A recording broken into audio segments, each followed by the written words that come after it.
We want to welcome all of you, members of the press, and mention we're going to be getting people checking in like is happening right now. We'd like for you, once you check in, and I may have to say this more than once or twice, to be sure to mute your cell phones, and so we don't get any additional echo feedback, things of that nature. Thank you. I'm going to mention right off the bat, I'm going to call on a few of you on my own at first, just to get things going. And I'll ask you to ask one question with a follow-up. Then I'll move to the next media outlet after that. Please, each time, identify yourself and the outlet you represent. Even if you are with one specific outlet and you're the second or third reporter, we would like to know who you are. All right? Address your question to the proper person. The press conference itself is not scheduled to go beyond 30 minutes. We'll see how it goes as we go along. After I call on certain outlets, you are free to jump in and ask a question. Just wait for me to call on you. After you say your name and the outlet, I'll say, okay, Fred, go ahead with your question. And we'll go on like that. And I'll recognize you and we'll move on. That's kind of the plan. Sitting up there with Supervisor Jean Bishop, who is the chairman of the Board of Supervisors, is her fellow supervisor, Gary Watson. Welcome, Gary. Glad you're here with us as well. And we have who the individuals you're going to be asking the most questions to this afternoon. We have Denise Burley. She is the Public Health Director. She is to the immediate right of Supervisor Bishop. Then we have Lynn Valentine, who is the Nursing Services Manager. Then Melissa Palmer, the Assistant Health Director. And we have Melissa Hawthorne, the Public Health Director. Stepping up just now is Mike Browning, who, how would I identify your title, Mike? Okay, I didn't have that, okay. And Anna Scherzer, who is the epidemiologist, she will be on the telephone with us. So a good group, the group that you want to go to for answers about what's going on currently with the coronavirus, the COVID-19. So we'd like to start right off with a statement from Supervisor and Chairman of the Mohave County Board of Supervisors, Jean Bishop. Jean? Thank you, Roger, and good afternoon, everybody. As chairman of the Mohave County Board of Supervisors, I would like to express that we are being kept up to speed on all of our county preparations regarding the coronavirus issue. I believe our county health and risk management departments are doing an especially fine job, and we're very fortunate to have Denise Burley at the helm of our public health department and Byron Stewart with our emergency management department. I want to let everybody know that we're going to stay focused on all the current information made available, and I urge our citizens to remain calm and not let fear overtake the facts, data, and science about coronavirus. The especially good news is we currently have no reports of any positive cases in Mohave County. Therefore, as the steps we take today are for the continued health and safety of our constituents, because other counties and states are experiencing known cases of this virus, and we want to take steps to protect our citizens.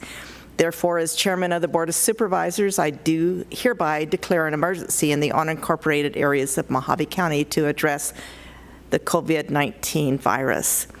And with that declaration, I have a few bullet points that I would like to point out.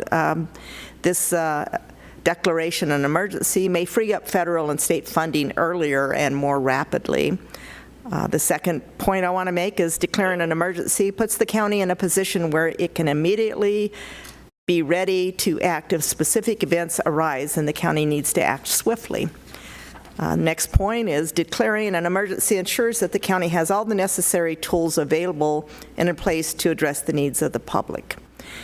Next item I want to point out is to reassure the public that there's no need to panic. This is intended to ensure that the county is ready and capable to respond to any events that may arise. To reassure the public that you and the county will follow state and federal guidelines to address and handle the COVID-19 epidemic, and reassure the public that there are no confirmed COVID-19 cases in Mohave County, that this declaration is just a precautionary measure in order to ensure the safety and well-being of the residents of Mohave County. So with that, I just want to thank the local press as they get the message out and deliver the latest news in Mohave County. Thank you very much. Supervisor Watson, would you like to add anything right at this moment? Feel free if you do. Oh, boy. Thank you, Roger. The only thing I'd like to add is for each and every one of our constituents to know that we're doing everything possible that we can at the moment, and to remain calm, remain faithful in your government, and we will live through this. At some point in time, there'll be less of a problem confronting us, and use common sense. And if necessary, if you don't get bottled water, try boiling some. Thank you.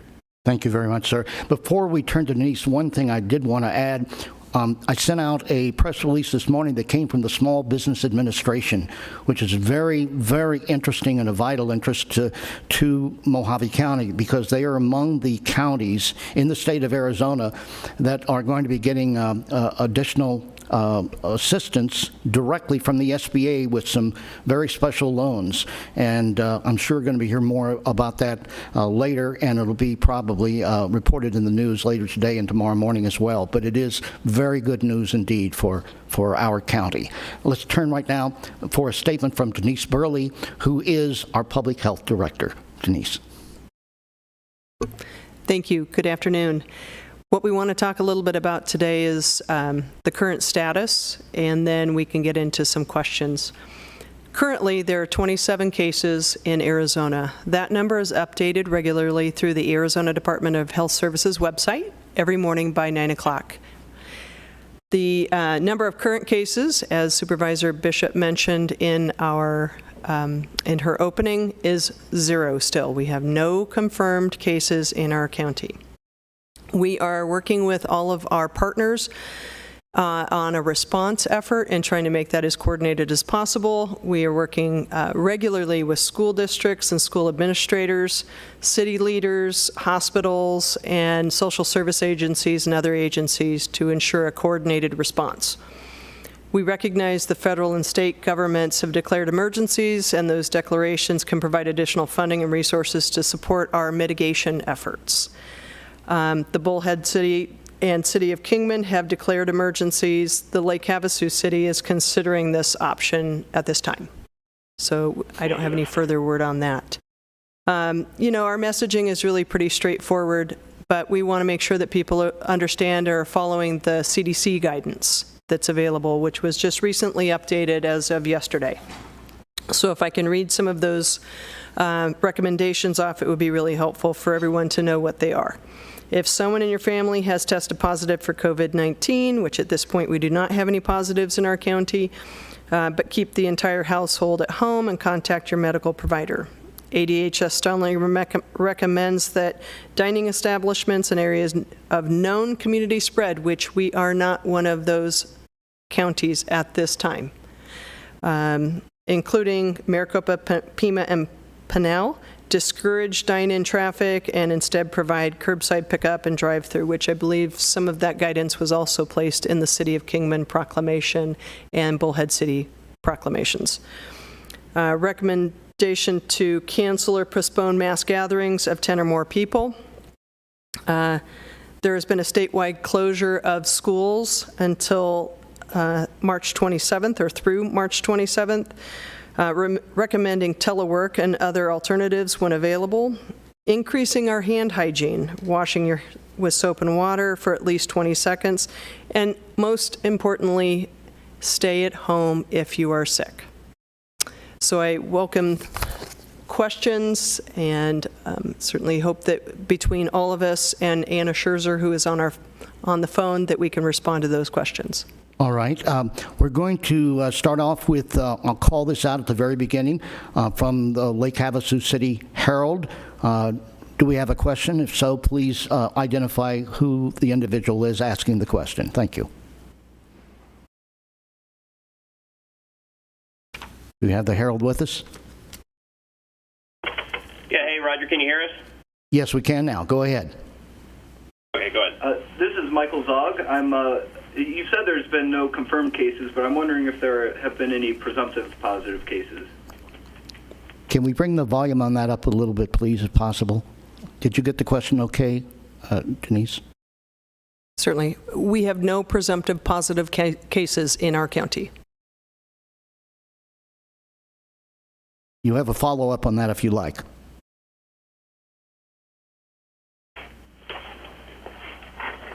Michael, did you get that? Do you have a follow-up question?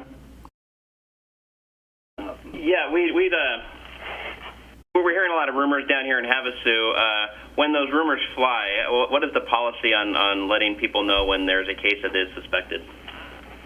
We update our website, our Mohave County Department of Public Health website every day to try to inform the public of the number of cases in our county.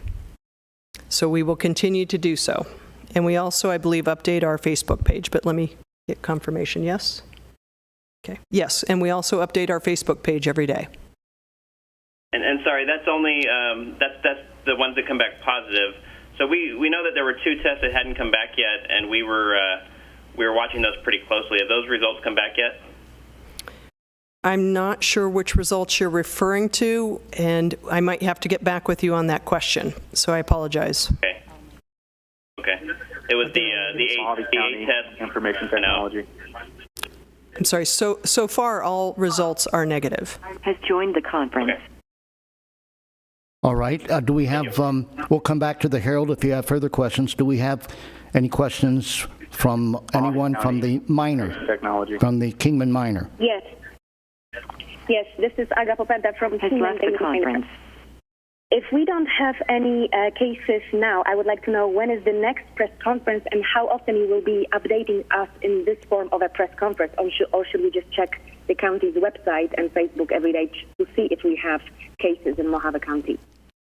We are working on that together. We're going to see as various things develop on this very difficult issue, and we'll see how that's going to work. We've got a couple of ideas in place that we can probably implement in the very near future, but that needs a little bit more discussion. But we'll know, and I would say within just a couple of days. Okay, thank you. No follow-up questions. Thanks. All right. Do we have someone from the Mohave Daily News? Do we have someone from the Rattler that has a question? Yes, this is Charles Black from the Mohave County Rattler.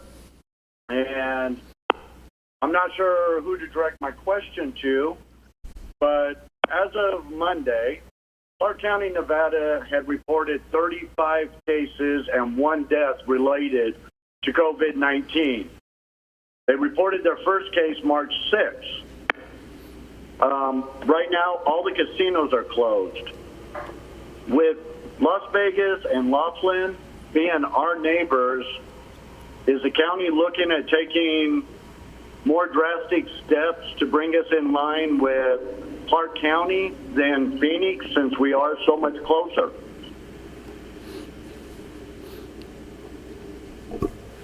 Good afternoon, Charles. I don't know if you were here earlier when I made my opening statement, but I have declared an emergency here in Mohave County, which opens up a lot of access to different information and things that we can do now that this has been declared an emergency in Mohave County.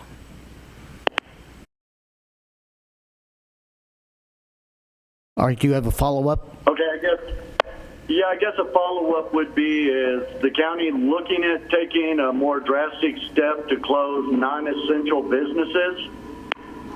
We have a meeting that will be held Friday, I believe, that we're putting together right now. Charles will be looking at different things that we want to do department-wise in the possibility of maybe closing libraries or limiting it to just virtual communications and emails and limiting the public content in our libraries. And we'll be looking at other departments and trying to come up with a policy and a procedure.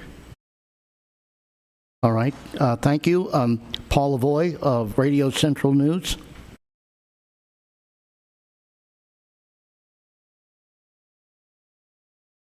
Paul, are you there? He was a moment ago. Before I move on to others, let me ask Mike Browning, would you have anything you'd like to bring up right now? Yeah, can you guys hear me okay? Can you guys hear me okay? Paul, is that you again? Hello? Are you there? Yes, I am. Can you guys hear me? It's a little difficult hearing you. If you can speak a little bit loudly, please, it'll help a lot.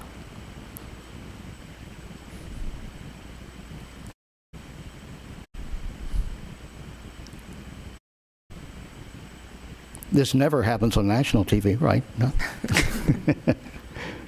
All right, we'll come back to you, Paul. Back to Mike. Yes. Yeah, I'm here. All the timing on this is so. Yes, Paul, go ahead and ask your question. You have a follow-up as well. I'm going to text you my question, Rod. You're going to text it? All right. In the meantime, back to Mike. We'll try this again. Emergency management staff is currently working with the Public Health Department fully in administrative, operational, and logistical support on a daily basis. We're also reaching out to our public safety partners, which include the fire districts, law enforcement, and other healthcare providers, in establishing their PPE needs. Those requests are coming to the health department now, and we're working at trying to distribute some of those supplies that we have locally, as well as asking for additional resources from the state of Arizona to support those needs. We're meeting with the state every morning to get a statewide briefing to determine what some of the other counties are actively doing, more of a situational awareness of what's happening at all different levels of the state government. So other than that, we do have elements of our EOC activated in this operation, and we are prepared to move at a full scale or a full opening of an EOC if it becomes necessary, but we're not at that level yet. Does either of our two Melissas or Anna on the phone, Lynn, have anything you'd like to bring up right now that you might miss that might be important to bring out in this press conference? Any of you? Feel free if you do.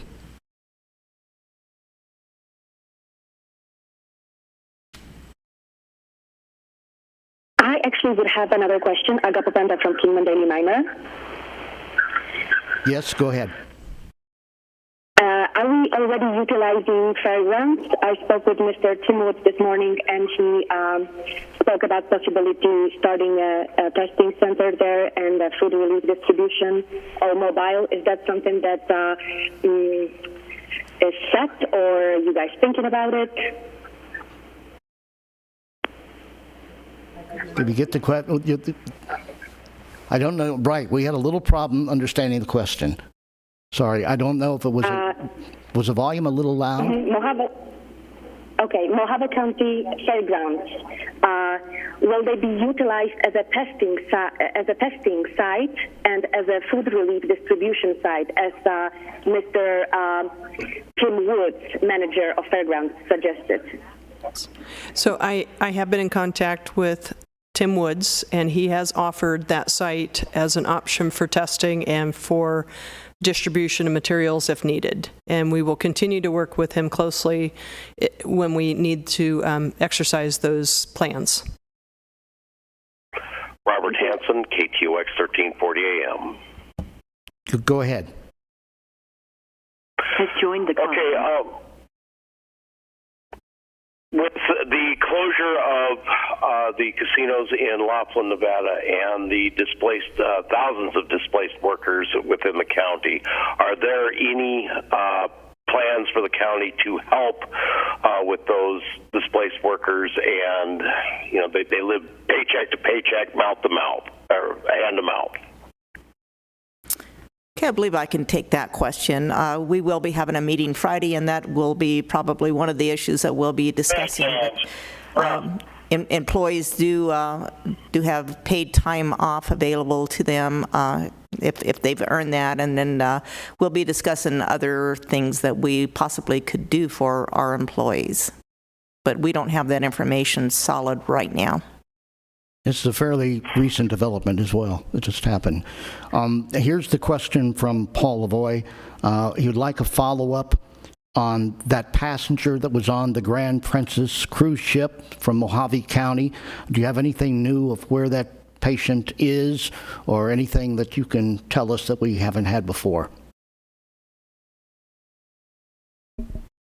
Nothing has changed. The passenger has been quarantined and is being carefully monitored. Are they quarantined? I think are they quarantined in the county or elsewhere?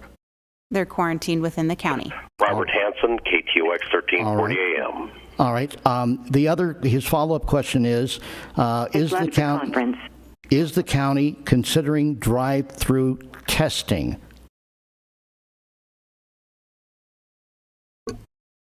We realize that the testing capabilities throughout the county and actually throughout the state are limited, and we're looking at options with some of the other county partners that we have here, but we don't have any formal plans at this point, and I don't have anything more that I can share right now. Also, I have this question to our two supervisors that are up there. What is the state of rural business coming from Governor Ducey's office? Either one of you want to chime in on that? Roger, I'm not sure I understand your question. That's what I have down here. What is the state, I guess, what is the current, as far as rural business in the state of Arizona, is there anything new that is coming out of Governor Ducey's office regarding helping rural businesses? I'm assuming that's what he means. Other than his comments as of yesterday and last week, I think they're just requesting that all rural businesses follow the protocols that have been suggested by the president and by the governor. Nothing special. All right. But I would like to add again, I think with 0 cases currently reported in Mohave County, it behooves us to remain calm and have faith in the future, as I'm sure at some point in time this will cure itself out. All right. We just need to be calm, careful, and follow protocols as suggested by the president and the governor. Do we have anyone online right now that has not asked a question and would like to pipe in right now and ask something? Tara Haywood, TV2. While we don't have any presumptive positive cases in the county, my question is, do we have an estimate as to how many Mohave County residents have actually been tested?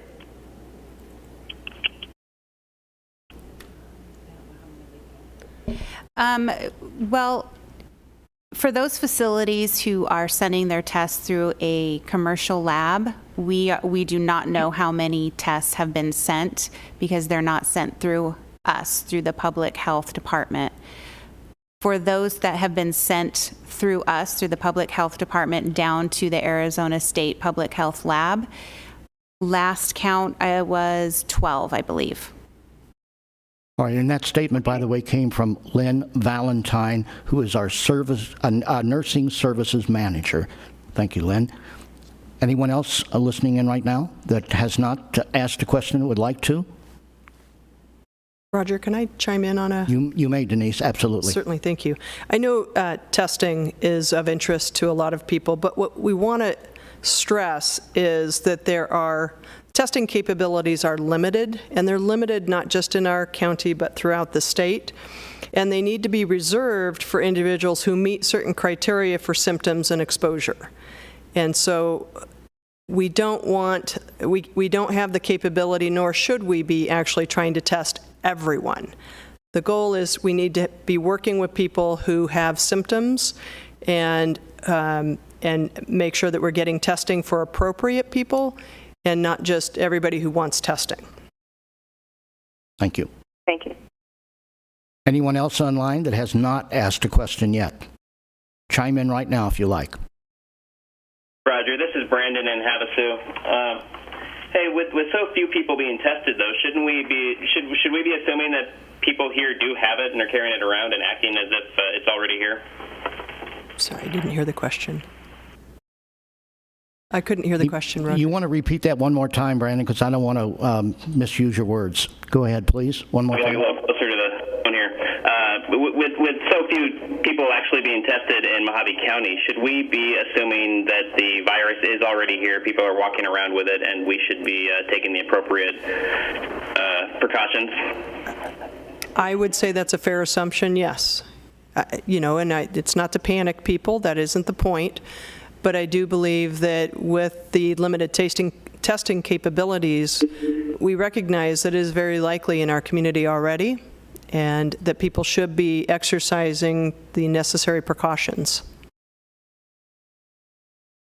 All right. Okay, we had one more question here. Go ahead. All of our grocery stores have the long lines like everybody else.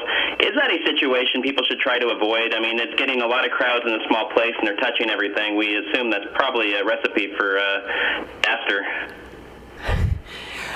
I think we're asking people to remain calm, and we need to respond to this issue as a community and recognize that we need to share all the resources that are out there, and that's part of our messaging job, of course, to get out to the public, but we need the public to kind of exercise that as well, and look at sharing resources and not becoming too consumed with trying to collect canned goods and other food sources. And toilet paper seems to be a real common thing for people to be out of, for stores to be out of. So just following up with that and making sure that we're acting as a community and taking care of everybody.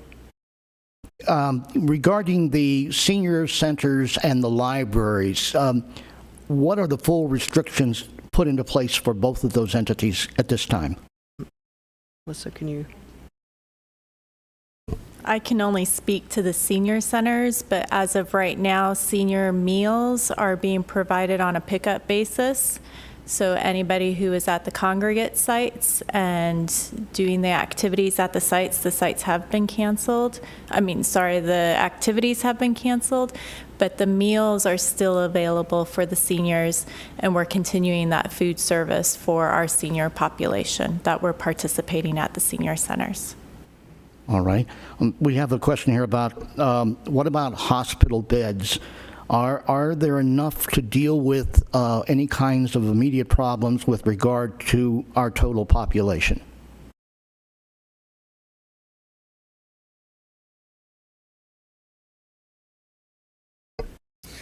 So something that hospitals continually prepare for are what they call medical surges.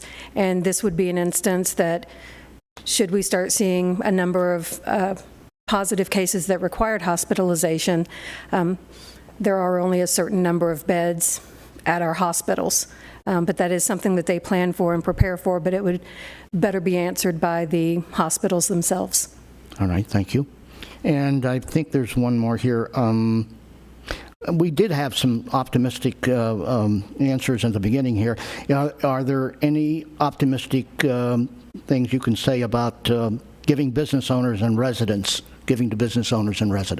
That small SBA release was pretty good. Anything to add to that? Okay. Any other questions that anyone out there online from our media want to ask? This is your opportunity if there's something that you would like to bring up.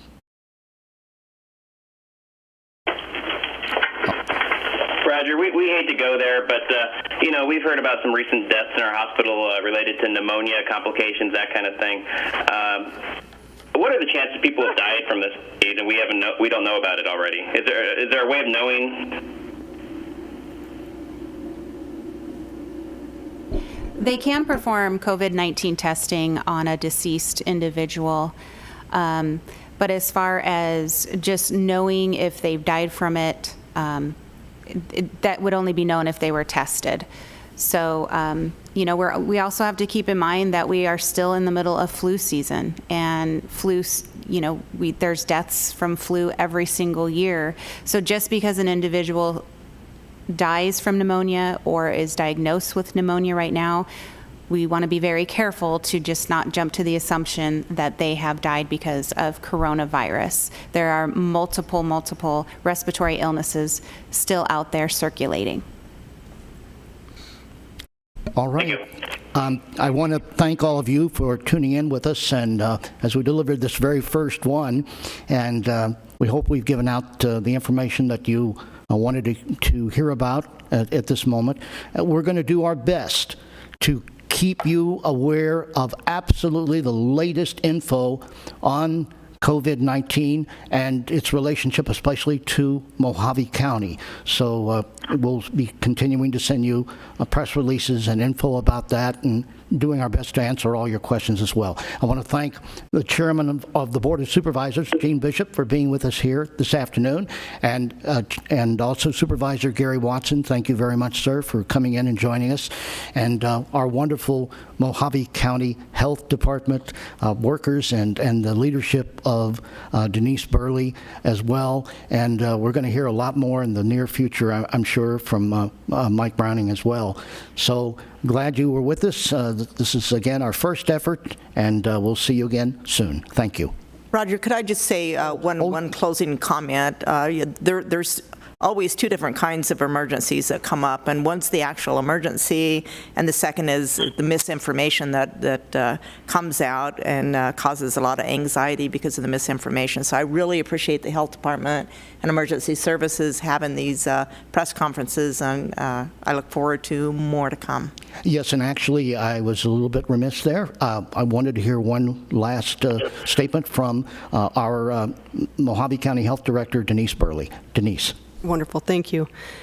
I just want to stress the importance of remaining calm and trying to keep our emergency rooms available for those who really need that level of care.